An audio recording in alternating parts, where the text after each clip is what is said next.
was found in the village between Mt Nebo and Mt Nebo. It's called Faisalia.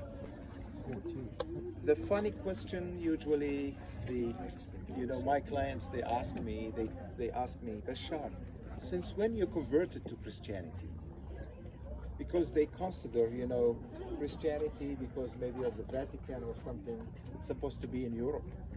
I tell them, well, I think Jesus was born in Bethlehem, not in Paris, not in London. So Christianity started from here, from this part of the world to all over the world. So we are the early Christians here. And I can go in my family, in the family tree, we can go back till the 5th century. Since the 5th century we are Christians and we are living in this part of the world. And we never changed the religion. Nobody converted. Even during the Islamic era, most of the Christians, they were, pushed to convert to Islam because either you pay tax or you have to change your religion. But we remain Christians. So at that time, the Christianity spread here before the declaration of, the Constantine, that the east part of the Roman Empire is a Christian empire. So at that time, the Roman, they used to kill the Christians. They used to follow the Christians everywhere.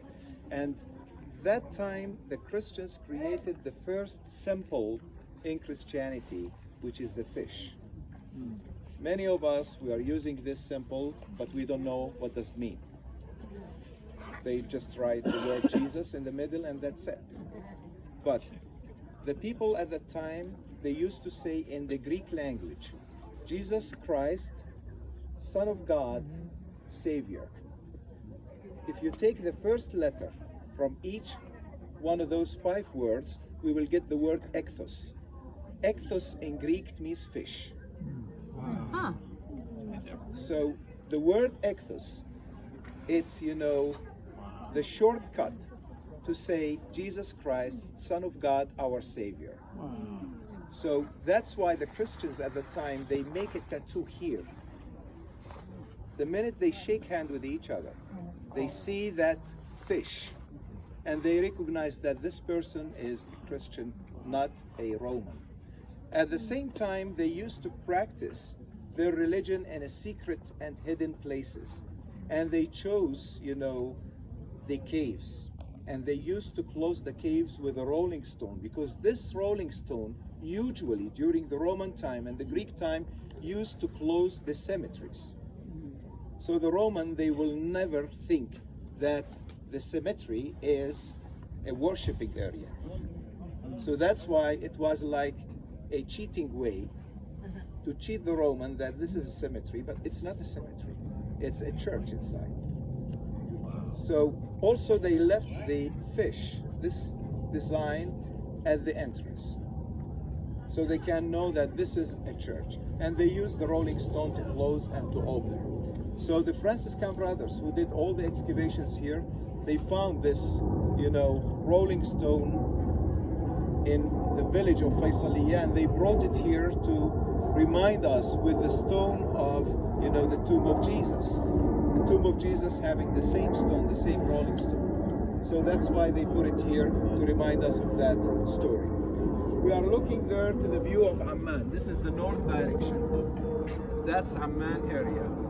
And in the Bible, we read about, the first clash between the people of Israel and between the Amorites. Remember that during the Exodus, Moses arrived to the land of Edom. He sent his messengers to ask the permission to cross through the King's Highway. They refused to give him the permission. So God told him, don't fight them because they are the descendants of Esau, the brother of Jacob. So he turned around the kingdom of Edom and he started heading north from the Araba Valley. Then they camped in a place called Zered Valley. Then they continue to the Arnon Valley. The Arnon Valley is the Grand Canyon in Jordan. It was one day the border between the Amorites, who came from Syria originally and occupied part of Moab and part of Ammon and established their kingdom here and their capital was called Heshbon. Heshbon, we call it now Hispan, the same biblical name. That's the city of Heshbon, the one we see here on the top of the mountains, up there. That's Heshbon. So over there, the first clash between, the people of Israel and between the Amorites took place, and God gave Moses the permission to destroy their kingdom and to kill King Sihon, the king of Heshbon. And after that, God told him, climb from the plains of Moab. We are now in the land of Moab, to the top of Pisgah. Pisgah, it's Aramaic word, means the peak of the mountain. We are here on the top of Pisgah. And they came from there, and I think that they camped down in the valley, because if we look down, if you get closer a little bit, we can see that big tree down there. Just under that tree, we have a spring, and actually not one spring, 12, in the same place, 12 springs. We think that they camped here in this valley when Moses, climbed alone to the top of Pisgah here.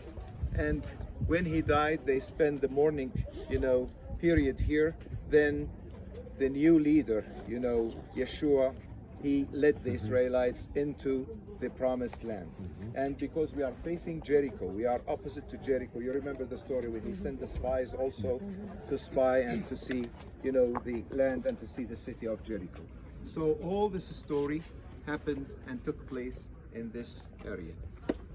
Pastor, would you like to add something?